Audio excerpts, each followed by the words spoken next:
Hey, I'm Alex Radcliffe from Board Game Co. And today I'm reviewing 3 party games that I came back from GenCon with. We have Alan and Bobby's Block and Guess over here. Block and Guess, Block and Guess. A game, we'll talk about it, but basically assembling shapes to guess things. Then we have How Dare You, which I do not understand why the title is How Dare You, and not in the slightest, but effectively it's a game about guessing numbers, and then trying to see who's willing to get a little closer to that number, to risk pushing it a little further. And then we have Everything Ever, a game you have been, the party game you've been preparing for your whole life. This is about naming, well, everything. We're going to go into all of these games, and I'll tell you why each of these don't work for me in different reasons. Now, I don't think these games are without fun. I think I think 2 of these games have fun in them, and the other one was unfortunately a complete miss for me. Let's go ahead and talk about these over here. Over here in How Dare You, and I'm not going to focus on all the nitty-gritty rules, but some of them I'm going to focus on the core gameplay mechanic. But the general idea of How Dare You over here is you're going to have questions on cards. So for example, let's pretend we have over here, let's take a card, let's take flags, okay? And I'm going to ask you a question. Do you think that the number, let's go with 4 over here. The max number of colors on a national flag. What is the maximum number of colors on a national flag? That's an interesting question, and that question over here is worth 4 ducks. And I'm going to say, the maximum number of colors on a national flag, that can't be that high. I'm going to say 7. I'm going to say 6, okay? Now it's up to you. Do you want to either call me on it, or do you want to go higher? Effectively, this is the skull of trivia games. Do you want to say higher than 6? Because you could say 7, and you can keep going around the table, escalating, having players escalate each other, until someone eventually calls the last person, and that person is either left holding the bag or not. So for example, let's say you go 7, I'm going to call you on it. I'm going to call you on it. I don't think 7. I think 6 was pushing it. Honestly, I think it's 5. I just wanted to scare you into it. Let's see what happens over here. It is over here. We have 12. There are 10 of the 12 colors, and Belize's flag is its coat of arms. Okay, cool. You won. You won that card. Let's do this again. Let's do it again. We're doing another card. We have, let's do the internet. The internet. And you choose the number 2. We're going to go with 2 this time. Let's take a look at 2 over here. The percentage of clicks in the first Google result. Percentage of clicks in the first Google result. Now, I'm not entirely sure what they're saying. My guess is that they're saying what percentage of people click on the first Google result as opposed to the rest. I don't know. But I'm going to guess 74%. I'm going to go around the table. Let's see. Maybe you go up to 83%. You know what? I'm going to take it back. I'm going to say 84%. I'm going to 84. You call me on it, and it is 33.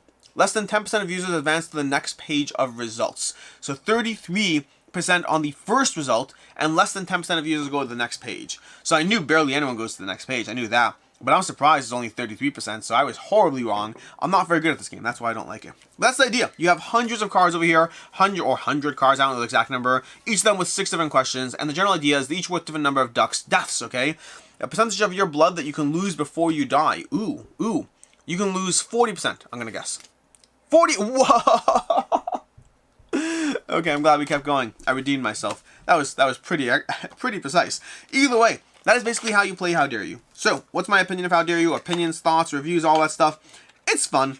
It's a good time. I mean, it fits in your bag over here, but it's just trivia. It's trivia with a degree of pushing your luck, escalating it. I think there are better trivia games if you're looking to gamify trivia. I think America is a great game. Terra is a great game. The same universe. I think Wits and Wagers were gamify trivia. I think there are better games that gamify trivia, and I think How Dare You is totally fine. It is a good time. I have no complaints.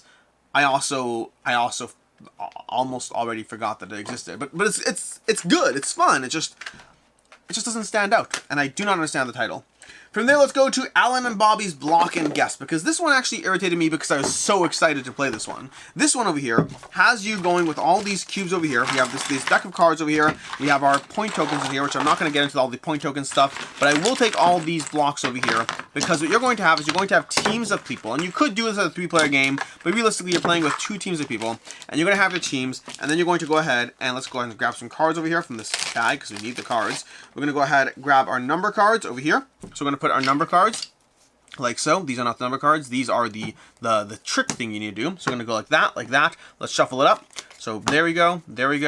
And then now you have the people on those sides. So right now, for example, I'm not going to show you these numbers, okay? I'm not going to show you these because that would actually mess things up. I am going to go ahead and do the following. So I am going to look at this number. So I know that purple's team needs a certain number, okay? And purple knows that my team needs a certain number. Then I'm going, and they're the same number. They're numbers 1 through 7, and those numbers 1 through 7 correspond to this deck of cards, which we're going to shuffle, and then we're going to put it down. That's a blank card. Let's get a non-blank card.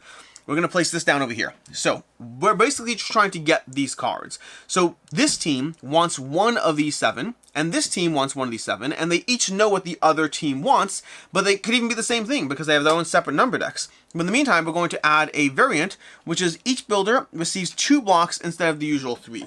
So this is the rule adjustment you have in the game as you play through it. That's an adjustment to mix up the game state. Now, yellow is going to go ahead and select a block to give to their opponent. So for example, yellow knows that one of these 7 is what they want, and they're going to go ahead and give them this star, okay? They're going to give them a star over here, and then purple over here is going to also, knowing what yellow wants, they're going to reach over here, and they're going to give them this thing over here. Great. Okay, now back and forth, they're going to continue that. They're going to give them each different pieces to work with over here. So now again, orange, and usually you do 3 pieces, but now we're only doing 2. So I'm going to go ahead and give them this card over here, and they're going to go ahead and give them, I don't know, this, no, they're going to give them this piece over here. Okay, there we go. These pieces are all gone. Now, the game can escalate, but you start off with these 2 pieces. So what's going to happen right now is, now, I'm going to try to assemble, as orange, I'm going to try to assemble something that makes you think one of these things. So I know that you're thinking statue, curtain, apple, board, game, aircraft carrier, or cloud. Okay, and now with that in mind, I'm going to try to do, I don't know what to do. This is the problem with this game over here. We're going to go ahead and put it like, I don't know, we're going to do that. Okay, we're just going to do that. Why? I don't know. We're going to do that. And over here, we're going to do something slightly different, I guess. I don't know. I don't know. Here we go. There we go. Okay, we're done. This is how I feel playing the game. This is genuinely how I feel, okay? Now, basically, you're supposed to guess now what these sculptures are. You know, is this over here a statue, curtain, apple, board, game, aircraft carrier, or cloud? And honestly, I stopped caring already. This is how I feel about the game. But past that, now, if you don't successfully guess, we do the same exercise, giving out more pieces to everyone. So we give out more pieces to each other, you know, trying to mess with things over here, and then you continue to go ahead and sculpt things, hoping to get things. Maybe it's my lack of creativity.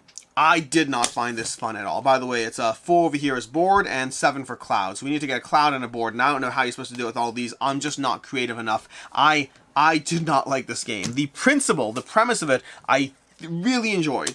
And it must work for somebody. Because there's no way this game would be made if it didn't work for somebody. Somebody had to have played this and it worked for them, and it gave them the chuckles and the fun, and they were able to piece together the pieces that they needed, and somehow, for someone, it worked.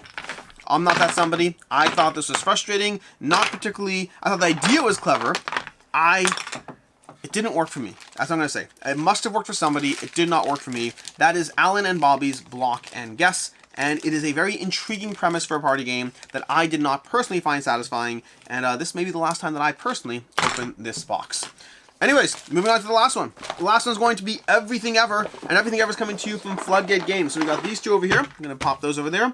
We got Everything Ever, the card game you've been preparing your whole life for, because we're going to go ahead and grab a selection of these cards in the box. We've got a bunch of cards. We're going to select a bunch from the middle over here, and we're going to go ahead and start the process of going through this over here, because what we're going to do is we're going to give each player, we'll give them, we'll put 3 cards over here and put them together, and we're going to go ahead and make some piles over here. I'm going to go ahead and put out, let's just go ahead and do this over here. I'm going to go ahead, there we go, and then we're going to go ahead and give each player some cards as well, and you could adjust for, you know, the skill of the player, but we're going to go ahead and just give myself 3.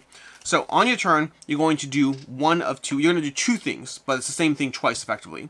You're going to go ahead and name something for this card, and you're going to name something for this card. So for example, I'm going to say Frankenstein and Oz. I'm not at all inspired by the art over here. Frankenstein and Oz. That's my turn. I'm done. Now the other player has to go and do the exact same thing, except they can no longer name Frankenstein and they can no longer name Oz. This is every monster and every fictional land. So they'll go ahead and say, I don't know, Dracula. And then they'll say Narnia, Dracula and Narnia. And you're going to keep going, continuing to play through this game. Now, if you can't name a card, you can either take the pile as negative points effectively, or you can play one of your lives. You have a certain number of lives. So you can say, you know what, I don't know every monster, so I'm going to put down every cheese, and we're going to name Brie over there. And Brie and, I don't know, another fictional land, Star Wars. No, that's not that. And Tatooine. Tatooine's a fictional land. So that's basically how you're going to play through the game. You're going to be trying to name things for the 2 cards in play, or take the negative points. Now this pile has 2 negative points, so the next person who takes this pile has to take those negative points, or you can alternatively, and then you put out a new card from this pile over here, or alternatively, you are placing down cards to replace it, but those are effectively your lives as you go through it. I find Everything Ever can be a good time. It's an enjoyable experience. It's better than How Dare You. It's the best of the three, honestly, over here. I find it's a good time, it's a good experience, it's fun. The main thing it suffers from is this twofold. One is cards just going forever, and two is people remembering what was said for any given card.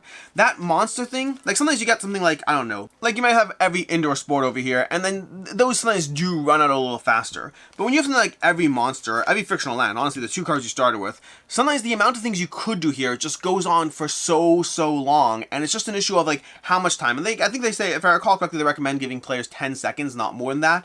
But these cards can run a long time because the categories are so broad. So you can have very fun moments as players stumble over each other, or players can keep going and getting things. Sometimes though the game is just a little too open-ended, and that can limit how enjoyable it can be. So overall, I like Everything Ever. It's a fun time, but not going to be entering my favorite party games or anything that's drastically new in that sense. So that's what we have over here. We have How Dare You, which is totally fine and totally forgettable. We have Alan and Bobby's Block and Guess, which I was very excited for the premise and unfortunately fell flat for me. And then we have Everything Ever, which is a good time, but possibly a little bit too open. So overall, these are 3 party games I came home from Gen Con with, and none of them are staying in my collection, but you may enjoy some or none of them. Until next time, I am Alex Radcliffe from Board Game Co. I hope you enjoyed this video, and as always, I hope you have a good one.